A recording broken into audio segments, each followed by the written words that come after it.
Alangkah indahnya tanah air kita. Di pegunungan ini ada mata air alam yang menjadi sumber mata air sebuah kolam raksasa, yaitu Danau Toba. Danau Toba yang terletak di pegunungan Bukit Barisan, Sumatera Utara, disebut sebagai danau yang terindah yang menjadi daerah tujuan wisata. Masih banyak keindahan alam lain yang merupakan kekayaan negeri kita. Seperti menambah jumlah keindahannya, ada waduk buatan yang menyerupai danau. Waduk raksasa yang terletak di Jawa Barat ini namanya Jatiluhur.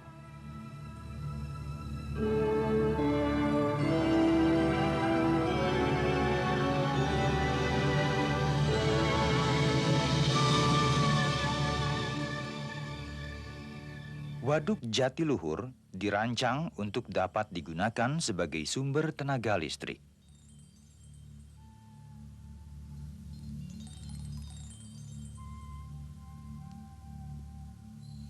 Selain itu, berguna pula bagi usaha pertanian. Dengan irigasi pertanian, banyaklah sawah dapat diairi.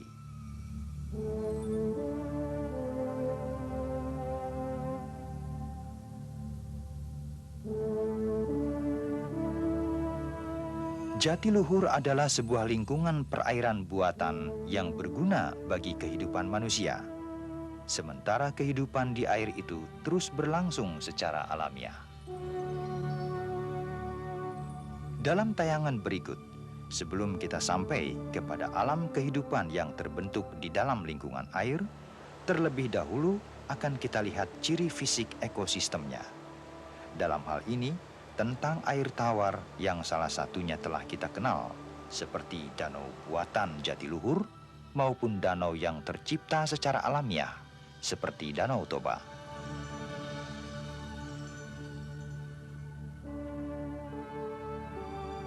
Telaga Warna yang terletak di kaki Gunung Pangrango dan Gunung Gede di Jawa Barat ini adalah lingkungan perairan alami yang ideal sebagai contoh untuk mengenal ekosistem air tawar.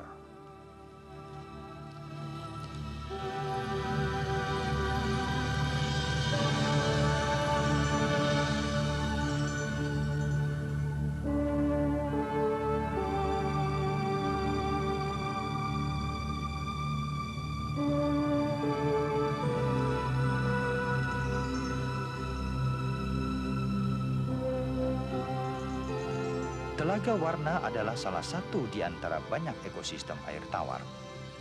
Seperti kita ketahui, ada beberapa ekosistem air tawar yang terbentuk secara alamiah dan yang dibuat oleh manusia, seperti Jatiluhur. Masih ada perairan lain yang tergolong ke dalam ekosistem air tawar. Misalnya, sungai, rawa-rawa, kolam, dan tambak. Bagaimana dengan muara sungai? Muara adalah daerah peralihan antara laut atau air asin dan sungai atau air tawar. Oleh karena itu, air yang terdapat di muara ini memiliki kadar garam yang sedikit lebih tinggi dari air sungai. Orang menyebutnya air payau. Sedangkan sawah adalah ekosistem air tawar yang unik. Bila kita perhatikan sawah ini, ternyata wujud komunitasnya selalu berubah-ubah. Lihatlah apa yang terjadi ketika tanah sawah dibalik oleh cangkul atau bajak.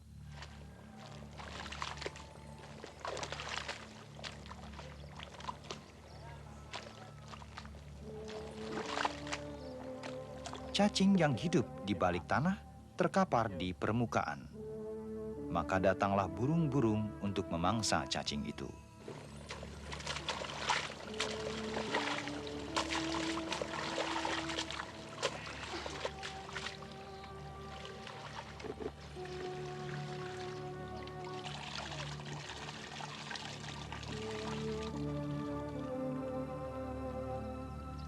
Kemudian sawah diairi.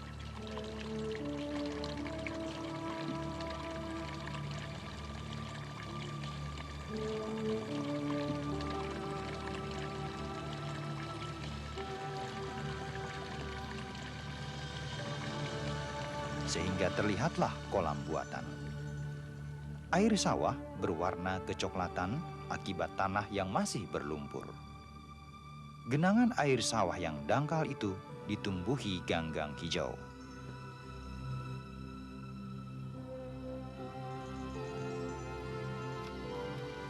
Ketika padi tumbuh menjadi tinggi, cahaya matahari yang menyinari air sawah terhalang, sehingga menghambat pertumbuhan ganggang, maka air sawah menjadi bening.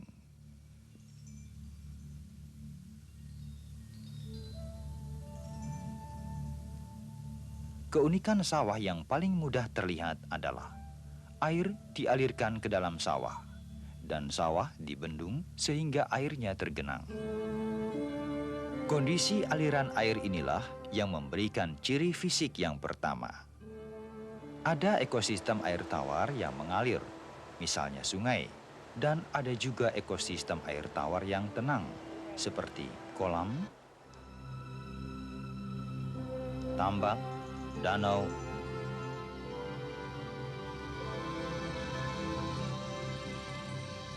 dan rawa. Kondisi aliran air telah menunjukkan perbedaan ciri-ciri fisik ekosistem air tawar. Sekarang kita akan melihat ciri-ciri fisik lain yang merupakan persamaan ekosistem air tawar. Ciri-ciri fisik ekosistem air tawar yang lain adalah keadaan kadar garam mineral pada air tawar yang mengalir maupun yang tenang relatif sama dan jauh lebih rendah dari kadar garam air laut.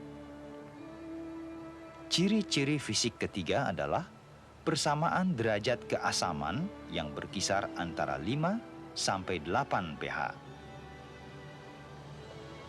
Dan karena intensitas cahaya matahari yang diterima relatif sama, maka suhu ekosistem air tawar pun relatif sama dan sesuai dengan jumlah sinar matahari yang diterima oleh ekosistem itu. Sesuai dengan jumlah sinar matahari yang diterima oleh suatu ekosistem air tawar, maka ada 3 macam zonasi.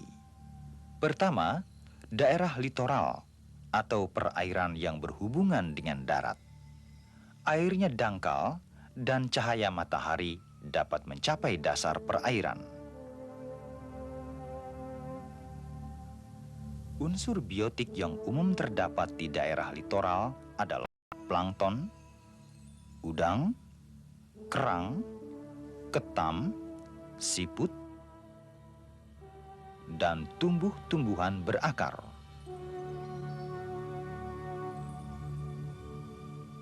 Daerah atau perairan yang letaknya melampaui litoral agak ke tengah dan terbuka dari lingkungan perairan itu, di mana matahari masih mencapai dasarnya, disebut daerah limnetik.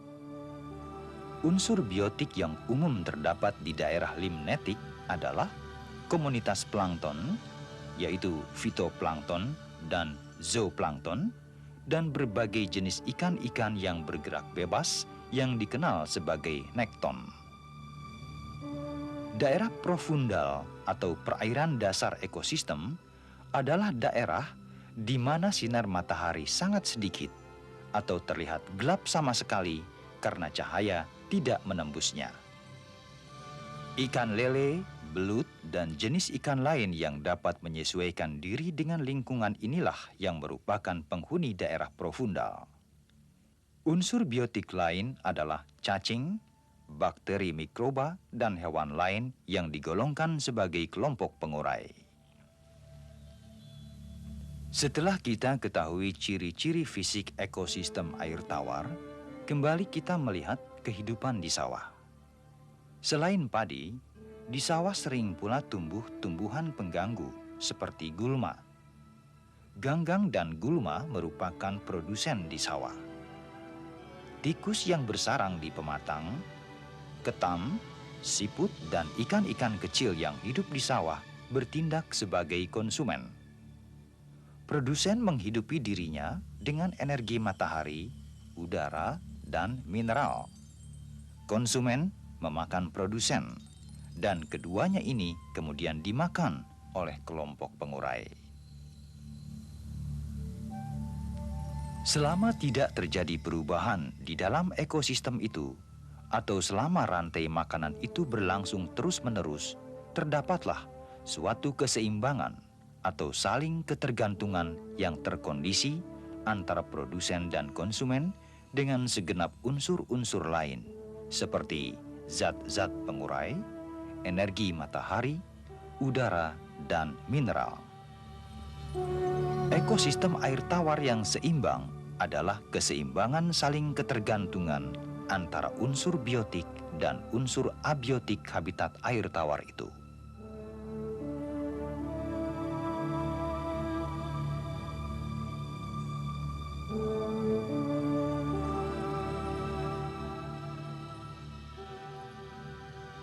Di danau ini terdapat tumbuhan yang berakar ke dasar kolam. Ada pula yang mengapung di atas air. Dan ada juga tumbuhan yang menempel ke batang tumbuhan lain. Namun semuanya memiliki sumber energi yang didapat dari matahari. Semua tumbuhan ini tergolong kepada kelompok produsen. Produsen lain adalah tumbuhan hijau, alga.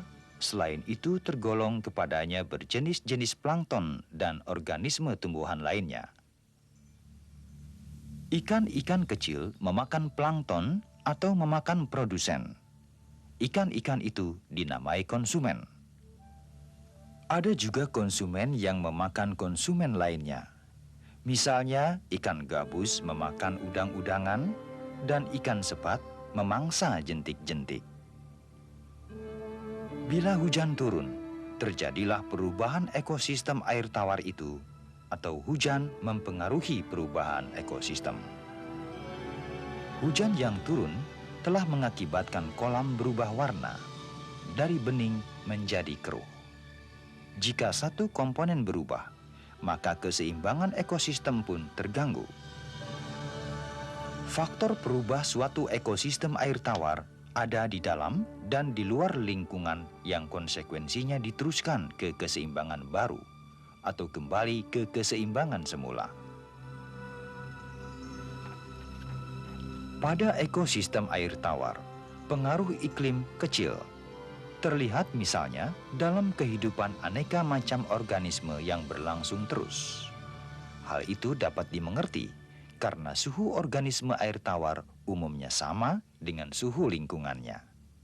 Demikian juga ikan yang hidup di dalam ekosistem air tawar. Suhu tubuh ikan itu mudah beradaptasi dengan suhu lingkungannya. Bila air mengalir deras, maka tercipta pula situasi di mana penyesuaian diri yang cocok dengan kondisi aliran air deras. Pada aliran air deras, plankton tidak dijumpai dalam jumlah yang banyak, tetapi lumut yang menempel di batulah yang menjadi produsen di lingkungan itu. Oksigen banyak larut di air tawar yang mengalir deras. Organisme yang banyak terdapat di lingkungan seperti itu adalah jenis-jenis makhluk hidup yang tidak toleran terhadap kekurangan oksigen. Misalnya ikan mas yang hidup di air yang mengalir karena kadar oksigen yang besar dibutuhkan oleh ikan itu. Ikan lain yang dapat hidup dalam kondisi demikian adalah ikan tawes, nila, lele, sepat, mujair, ikan gabus, dan ikan-ikan air tawar lainnya. Ikan yang banyak ditemui di hilir sungai hampir sama dengan di hulunya. Tumbuhan air semakin beragam yang umum terdapat di air tawar.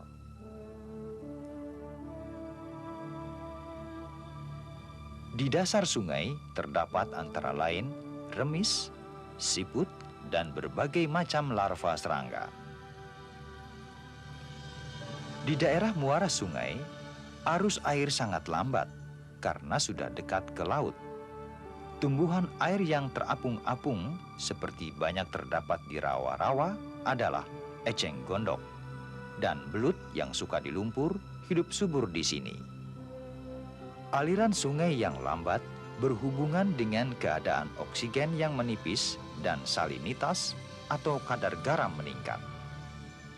Ikan yang banyak ditemui seperti bandeng bukanlah sejenis yang hidup di hulu sungai. Akan tetapi, banyak hidup di lingkungan air payau dekat muara sungai atau delta. Selain itu, tumbuh pohon bakau atau api-api dengan jenis-jenis mangrove yang merupakan tempat pemijahan dan pembudidayaan ikan rawa, udang-udang, kepiting, dan kerang-kerang hijau.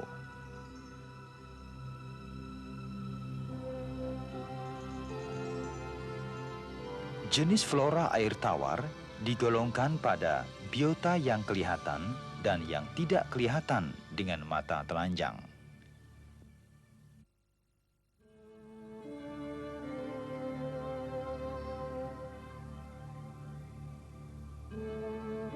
Alga misalnya hanya dapat dilihat dengan mikroskop.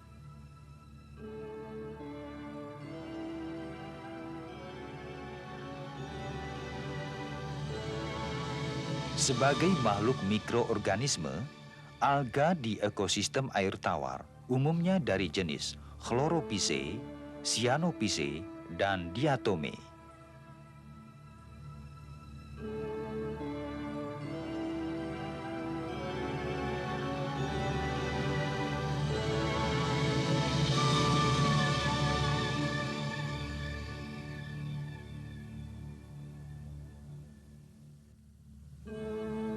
Hampir semua divisi tumbuhan terdapat pada ekosistem air tawar yang mudah kelihatan, seperti kiambang atau Azolla species, eceng gondok, dan hidrilla. Teratai, lingi, semanggi, dan sejenisnya yang hidup di permukaan perairan yang cukup mengandung mineral. Di antara organisme dan mikroorganisme yang ada di air tawar, ada kebiasaan hidup yang dapat dibedakan pada sifat yang bergerak karena pengaruh aliran air, misalnya plankton.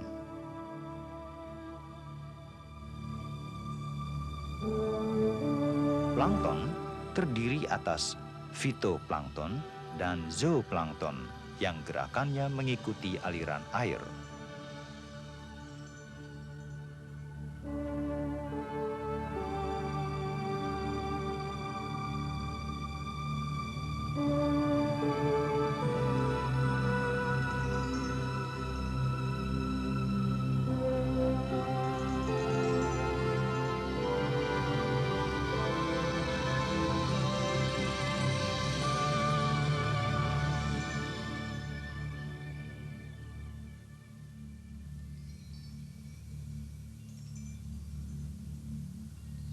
Ada yang aktif berenang kian kemari, misalnya ikan, katak, dan serangga air.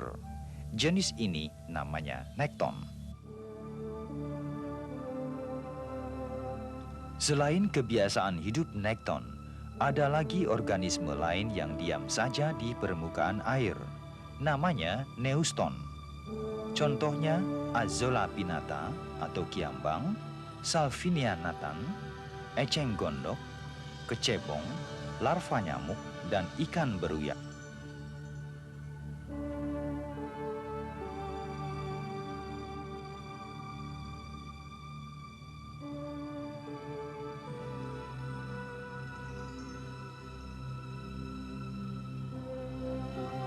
Beberapa jenis tumbuhan dan hewan yang melekat dan beristirahat di dasar air atau daerah endapan, seperti cacing-cacing, bakteri, jamur, belut dikelompokkan pada bentos.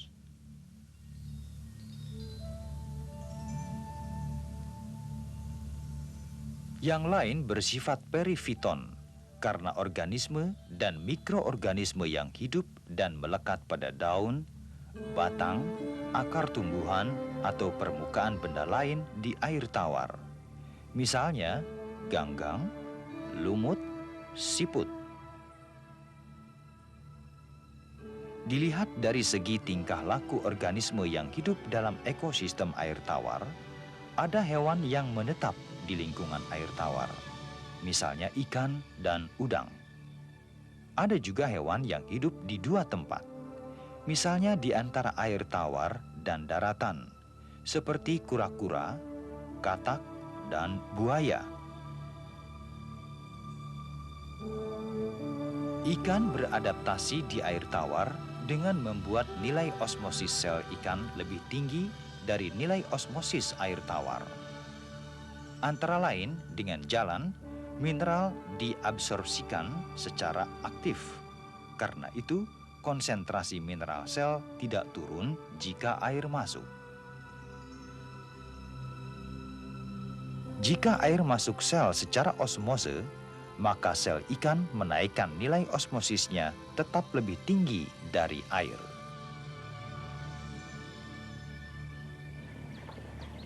Nah, sekarang coba kalian amati sendiri zonasi litoral dari sebuah ekosistem air tawar, seperti kolam, danau, atau sungai. Ukurlah suhu air pada ekosistem air tawar itu dan catatlah.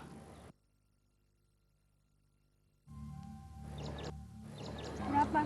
28. Coba kalian mengukur pH atau keasaman airnya juga. Untuk mengukur keasaman ini, kita dapat menggunakan pH meter atau kertas lakmus. Kertasnya?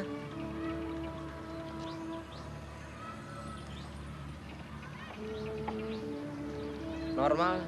Catat dan masukkan juga ke dalam tabel Sekarang kita data. ambil air buat lihat plankton. Untuk mengetahui jenis plankton yang hidup di area atau zonasi litoral ini, ambillah contoh air dari ekosistem air tawar yang telah kalian pilih tadi dengan menggunakan net plankton.